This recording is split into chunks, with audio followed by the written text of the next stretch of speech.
ನಮ್ಮ ಕರ್ತನಾದ ಯೇಸು ಕ್ರಿಸ್ತನ ಹೆಸರಿನಲ್ಲಿ ನಿಮ್ಮೆಲ್ಲರಿಗೂ ವಂದನೆಗಳು.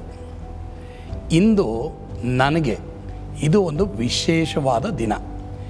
ಈ ಮೇ 17ನೇ ತಾರೀಕು ಅನ್ನೋದು ನೀವೆಲ್ಲರೂ ಸಂತೋಷ ಪಡುವಂಥ ದಿನ. ಅದು ನನ್ನೊಂದಿಗೆ ಸಂತೋಷ ಪಡುವಂಥ ದಿನ. ನನಗೂ ಸಹ ಭಾಳ ಸಂತೋಷ ಉಂಟಾಗ್ತದೆ.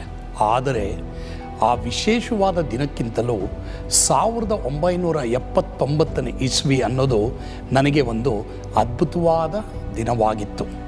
ಅದು ನಾನು ಕರ್ತನಾದ ಯೇಸು ಕ್ರಿಸ್ತನಿಗೆ ನನ್ನ ಜೀವಿತವನ್ನು ಒಪ್ಪಿಸಿಕೊಟ್ಟು ಕರ್ತನಾದ ಯೇಸು ಕ್ರಿಸ್ತನನ್ನು ನನ್ನ ಜೀವಿತದ ದೇವರನ್ನಾಗಿ ಕರ್ತನನ್ನಾಗಿ ಅಂಗೀಕರಿಸಿಕೊಂಡಂಥ ದಿನ. ಅದೇ ಅದ್ಭುತವಾದ ದಿನ. ಅದಕ್ಕೆ ಓ ಎಂಥ ಅದ್ಭುತವಾದ ದಿನ ಎಂಬಂಥ ಹಾಡನ್ನು ನಾವು ಹಾಡಿರ್ತೇವೆ ಕುಟುಂಬವಾಗಿ.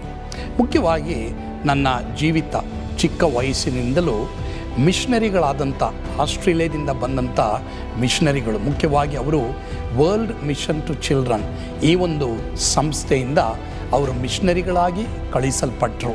ಅವರು ರಾಬರ್ಟ್ಸನ್ ಮಾತ್ರವಲ್ಲದೆ ಎಲಿಜಬೆತ್ ರಾಬರ್ಟ್ಸನ್ ಅವರ ಕುಟುಂಬವಾಗಿ ಚಿಕ್ಕ ವಯಸ್ಸಿನಿಂದ ನನ್ನನ್ನು ತಂದೆ ತಾಯಿಯೋಪಾದಿಯಲ್ಲಿ ನೋಡಿಕೊಂಡರು.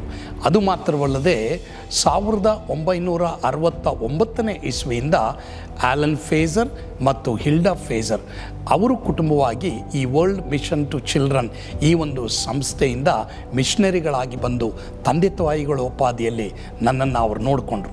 ಅವರ ಜೊತೆ ಅನೇಕ ಭಾರತ ದೇಶದಲ್ಲಿ ಇರುವಂಥ ದೇವ ಸೇವಕರುಗಳು ಸಹ ಅವರು ಸಹ ಬಹಳ ನನ್ನ ಜೀವಿತದ ಬಗ್ಗೆ ಕಷ್ಟಪಟ್ಟಿದ್ದಾರೆ.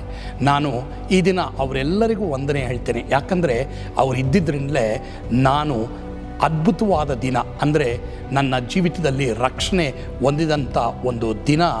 ಅದಕ್ಕೆ ಅವರು ನನ್ನನ್ನು ನಡೆಸಿರ್ತಾರೆ. ನಾನು ಪಾಪದಲ್ಲಿದ್ದಾಗ, ಲೋಕದ ಆಸೆಗಳಲ್ಲಿದ್ದಾಗ ನನಗೆ ಬೈಬಲನ್ನು ಕಲಿಸಿ ನನ್ನನ್ನು ರಕ್ಷಣೆಯ ಮಾರ್ಗದಲ್ಲಿ ನಡೆಸಿ ಒಂದು ಕ್ರಿಸ್ತನ ಸೇವೆಯನ್ನಾಗಿ ಮಾಡೋದಕ್ಕೆ ವರ್ಲ್ಡ್ ಮಿಷನ್ ಟು ಚಿಲ್ಡ್ರನ್ನಲ್ಲಿ ಇರುವಂಥ ಅದರ ಬೋರ್ಡ್ ಮೆಂಬರ್ಸ್ ಇರ್ಬೋದು ಮತ್ತು ಈ ಮಿಷನರಿಗಳಿರ್ಬೋದು, ಈ ಎಲ್ಲ ಸೇವಕರುಗಳಿರ್ಬೋದು, ಅವರೆಲ್ಲರಿಗೋಸ್ಕರವಾಗಿ ನಾನು ಈ ದಿನ ಒಬ್ಬ ದೇವರ ಸೇವಕನಾಗಿ ಅವರು ಮಾಡಿದ್ದಕ್ಕಾಗಿ ಅವರಿಗೆ ನಾನು ಕೃತಜ್ಞತೆಯನ್ನು ಸಲ್ಲಿಸುವನಾಗಿದ್ದೇನೆ. ಅದು ಮಾತ್ರವಲ್ಲದೆ ಆ ಒಂದು ಅದ್ಭುತವಾದ ದಿನದ ಒಂದು ಜ್ಞಾಪಕಾರ್ಥವಾಗಿ ನಾವು ಕುಟುಂಬವಾಗಿ ಸ್ವರ್ಗದ ಆನಂದ ಎನ್ನಾತ್ಮ ತುಂಬಿತು. ಅದು ಹೇಗೆ ಬಂತಂದರೆ ಅದು ಅದ್ಭುತವಾದ ದಿನ, ಯೇಸು ಕ್ರಿಸ್ತನಿಗೆ ನನ್ನ ಹೃದಯವನ್ನು ಕೊಟ್ಟಂಥ ದಿನ. ಆದ್ದರಿಂದ ಈ ಹಾಡನ್ನು ಚಿಕ್ಕ ವಯಸ್ಸಿನಲ್ಲಿ ನಾವು ಹಾಡಿದ್ದುಂಟು.